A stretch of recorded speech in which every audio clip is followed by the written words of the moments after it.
The United States is responding to the formation of the new transition government in Syria. This while Israel is launching widespread strikes throughout the country.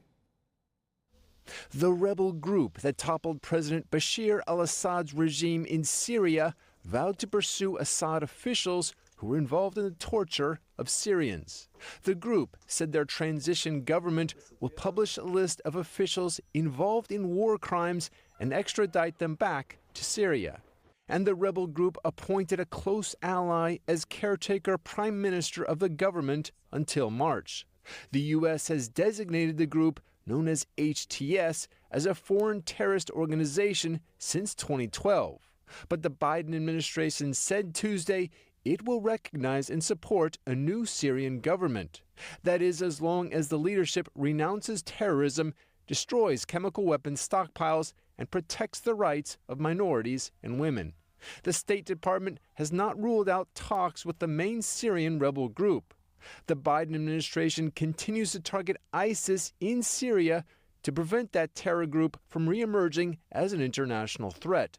The White House said that American troops will remain in the country as part of the counterterrorism mission. Meanwhile, Israeli forces launched airstrikes at Syrian army bases Tuesday. Officials said they aimed to keep weapons from falling into hostile hands. Israeli ground troops also moved into a UN-monitored buffer zone between Syria and the Golan Heights. We have no intention of interfering in Syria's internal affairs. However, we do intend to do what is necessary for our security. As such, I approve the Air Force bombing of strategic military capabilities left by the Syrian military, so that they will not fall into the hands of the jihadists.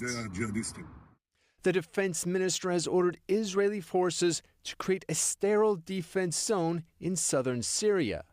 Israel calls the incursion a temporary measure to ensure border security and denied moving beyond the buffer zone. But Syrian sources said Israeli forces are now only within 15 miles of the capital city of Damascus. So what were the series of events that created the so-called perfect storm for rebel factions in Syria to overthrow the Assad regime? And does the collapse mean the end of the axis of resistance against Israel? Joining me now to discuss his insights is Daniel Pipes, author, historian, and president of the Middle East Forum.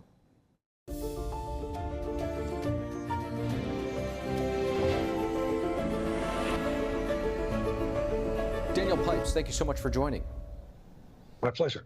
Daniel, what were some of the elements of this seemingly perfect storm that has emerged for the rebel factions to succeed in overthrowing longtime leader there, Bashar al-Assad?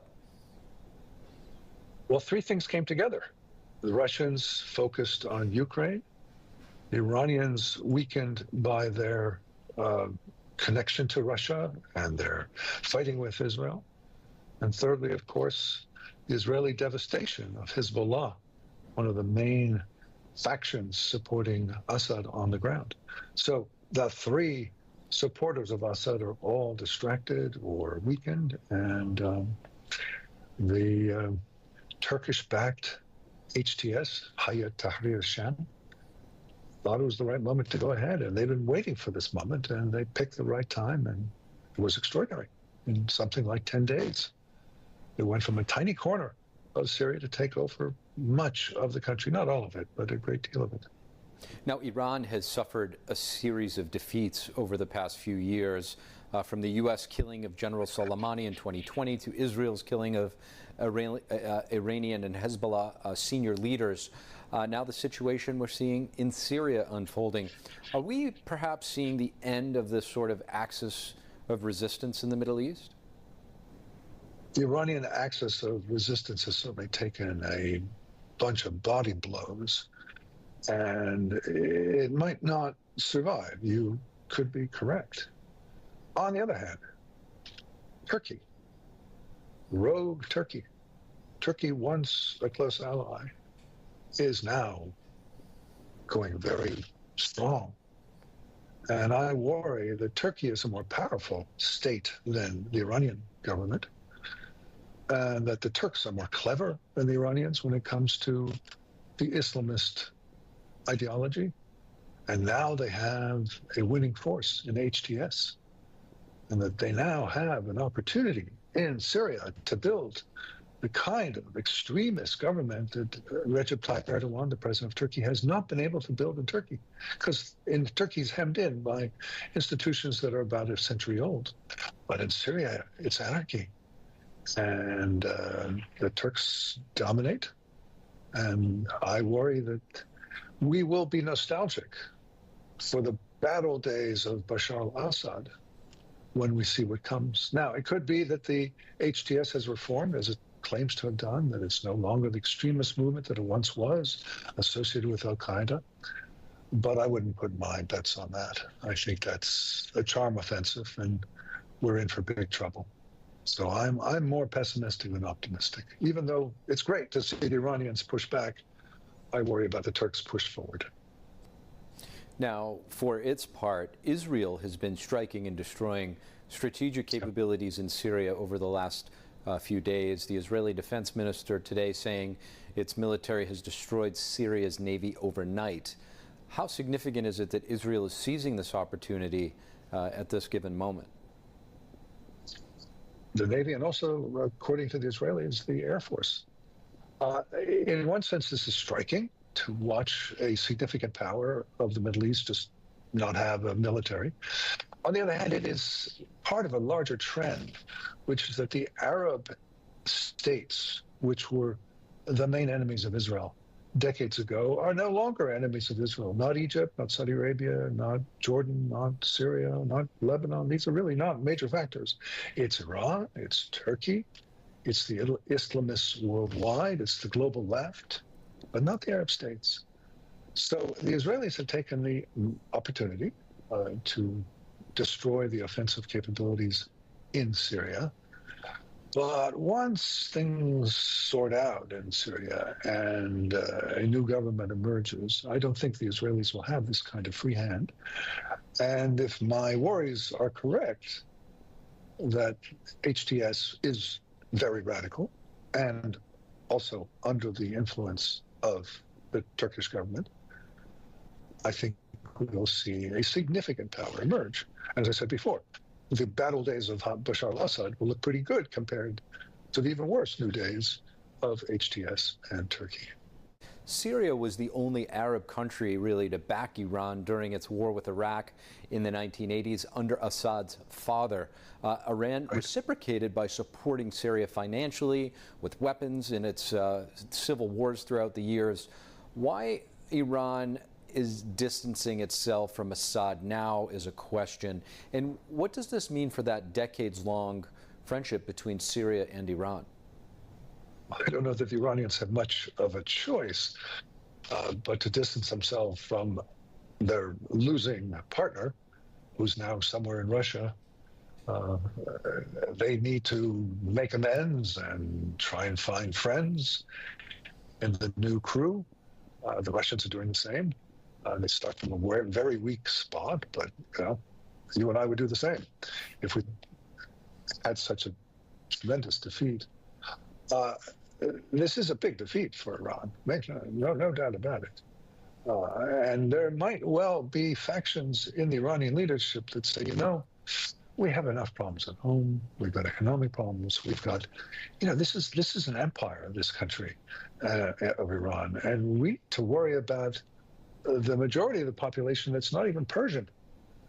We need to worry about all sorts of things, about the disaffection from our brand of ideology, our Islamism. Let's cool it internationally. Let's pull back. We're not going to destroy Israel anytime soon. We're not going to take on the United States. Let's focus on our domestic issues. Let's leave the international arena for a while. I think it could well be such a faction, and it would have persuasive arguments, particularly at a time when the Iranian leader, Ali Khamenei, is apparently sick and weak, and who knows how long he'll be around. So it's a time for retrenchment, I would say. President of the Middle East Forum, Daniel Pipes, really appreciate your insights.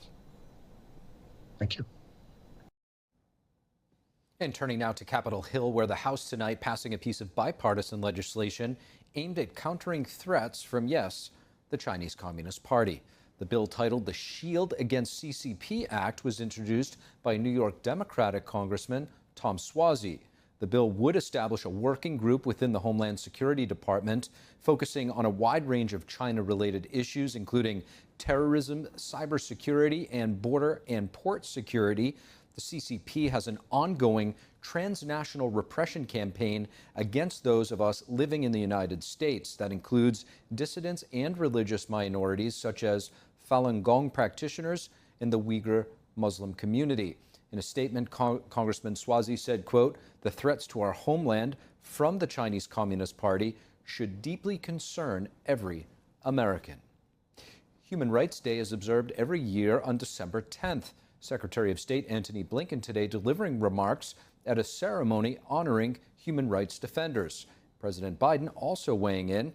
NTD correspondent Jason Blair brings us more.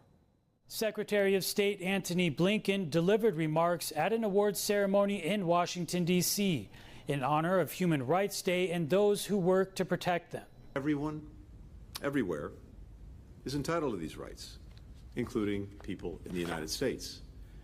And it's because we know that a world where human rights are respected is profoundly in our interest. Blinken presented awards to 8 people for their work in defending human rights. I can't think of a better way to celebrate Human Rights Day than by honoring these truly remarkable individuals. It's easy to engage in hyperbole about just about anything these days, but this is the real thing. President Joe Biden released a proclamation.